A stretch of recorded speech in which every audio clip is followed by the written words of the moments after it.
Bismillahirrahmanirrahim. Assalamualaikum warahmatullahi wabarakatuh.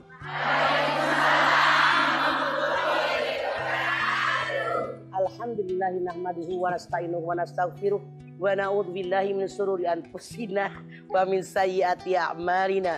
May yahdihillahu fala mudhillalah wa may yudlil fala hadiyalah. Asyhadu an la ilaha illallah wahdahu la syarikalah wa asyhadu anna Muhammadan abduhu wa rasuluh. Gaji suami dikuasai oleh istri. Anda lihat di dalam surat An-Nisa 34. Ar-rijalu qawwamuna 'alan nisa bima faddalallahu ba'dakum 'ala ba'di wa bima anfaqu min amalihim. Laki-laki adalah kepala keluarga. Allah melebihkan yang laki-laki daripada perempuan.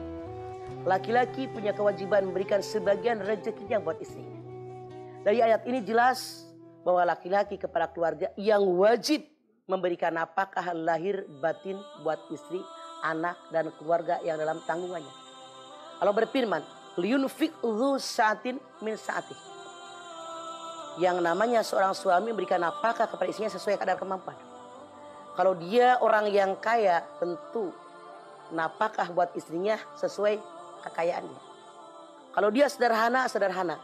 Kalau dia tidak mampu, istri harus maklum bahwa itulah kemampuan daripada suami. Hukumnya adalah wajib. Hadis Nabi mengatakan, ketika seorang meninggal dunia, yang pertama dinilai, dihisab dalam mizan seorang suami adalah nafkah yang diberikan kepada istri. Hadis Nabi yang lain mengatakan, bukanlah laki-laki yang gagah dan bijaksana kalau dia memberikan kepada dirinya royal, sementara buat istri dan anaknya pelit. Nauzubillahi min dzalik. Yang anak jangan lupa, suami punya kewajiban mencari nafkah buat kebutuhan rumah tangga, tapi tidak semuanya. Wabima anfaqu min amwalihim. Suami punya kewajiban memberikan sebagian rezekinya, tidak semuanya. Yang penting mencukupi kebutuhan rumah, buat listrik, buat telepon, buat makanan, minuman, bayar sekolah, sudah cukup. Di kita banyak perempuan yang ngaku Islam tapi tidak mengerti tentang Al-Quran.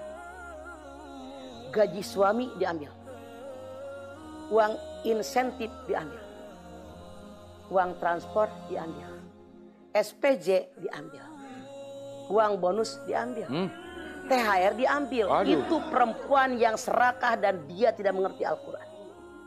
Sadar, kita istri bukan kepala keluarga. Kepala keluarga adalah para suami. Itulah kenapa dalam surat An-Nisa ayat 11 Allah berfirman, laki-laki mendapatkan warisan 2 bagian daripada perempuan. Kenapa? Kaum laki-laki punya 3 kewajiban. 1, anak istri. Yang kedua, ibu kandungnya. Yang ketiga, saudara kandungnya perempuan kalau dia miskin. Silahkan Anda lihat surat Al-Baqarah 215. Yas'alunaka madza yunfikun. Kul ma anfaqtum min khairin falil walidaini wal aqrabin wal yatama wal masakin. Muhammad, kalau hambaku bertanya kepadamu tentang nafkah yang terbaik, nafkah yang terbaik yang pertama diberikan kepada orang tua. Keluarga dekat, keluarga jauh, anak yatim, fakir miskin. Ini Al-Quran yang wajib kita ikuti. Jangan egois jadi perempuan. Sadar Anda, suami Anda punya keluarga. Dia tidak keluar di belahan batu, tapi punya ibu kandung yang mengandung dan melahirkan, menyusui, membesarkan, dan seterusnya ibu kandungnya. Makanya Allah berfirman, ibu kandung suami Anda punya hak dengan rezeki suami. Tidak sedikit di masyarakat kita ngaku Islam, ngaji rajin, yasin tahlil apal, pala pakai kudungan, sama mertua korek. Wow. Ada yang begitu? Mana orangnya? Mikir, suami Anda kayak begini gara-gara emaknya. Emaknya yang mengandung, yang melahirkan, yang mandiin, yang ngajarin makan, yang nyekolahin, yang ngirit jajan, yang ngirit nggak pakai gelang, nggak pakai baju bagus, asal anak sarjana. anak kerja, punya duit, itu ada hak kita orang tuanya. Sampai suatu saat seorang sahabat bertanya, ya Rasulullah, orang tua saya, ayah saya minta harta saya. Rasul bersabda, dirimu dan hartamu itu milik orang tuamu. Kenapa? Tanpa kita orang tua, anak kita nggak peduli. Jadi istri jangan songong, jangan menguasai harta suami. Mikir, itu punya suami, suami punya keperluan. Semua dipegang sama bini. Tiap suami berangkat dikasih duit cuman goban. Cukup kemana duit goban? Nggak cukup kemana-mana. La ilaha illallah, mikir jadi bini. Ada perempuan curhat ke saya, nangis terseduh-seduh. Mama sebel sama suami saya, tadi berantem lagi. Emang kenapa? Habis suami saya kalau ngasih duit sama mamanya nggak pernah ngomong saya. Saya tanya, yang dikasih duit sama mamanya duit siapa? Duit dia. Ngaca, perempuan bodoh. Salah. Orang tua punya hak. Kalian bisa dapat bahagia gara-gara anak gue. Kalian bisa senang gara-gara anak gue. Merasa nikmat gara-gara anak gue. Iya apa iya? Iya. Jawab dengan jujur. Makanya ngaji pakai Quran. Kok tega mantu ke salon puluhan juta biar pipi licin, mertua bengek nggak dibawa ke dokter. Mikir lu, mikir.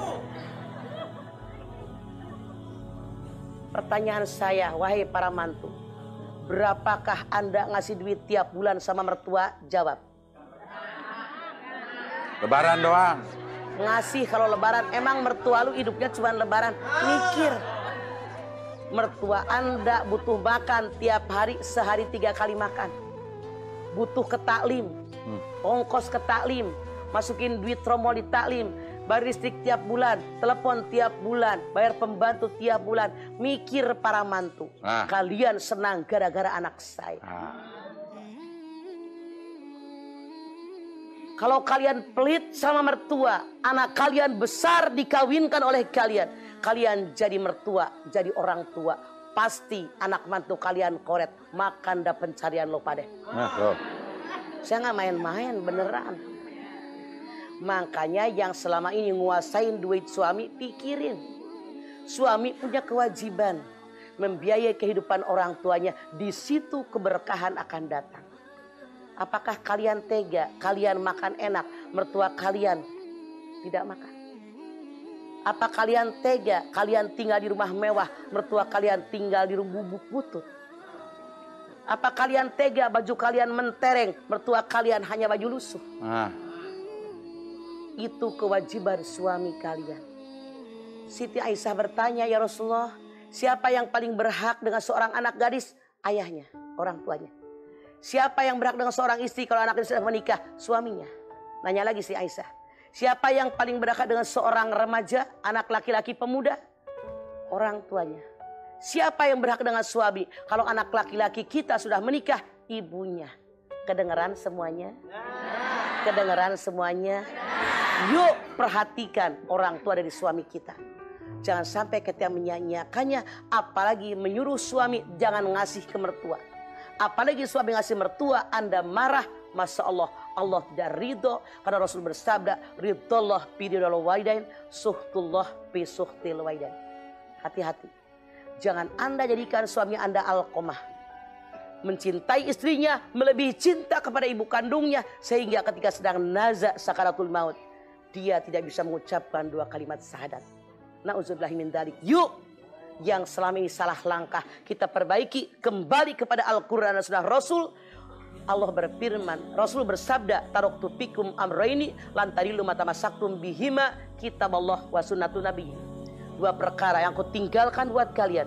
Kalau kalian berpegang dengan 2 perkara, hidup kalian pasti selamat di akhirat. Mana yang 2 perkara? Quran dan Sunnah Rasul. Yuk kembali kepada Quran dan Sunnah Rasul biar kita tidak salah langkah. Amin.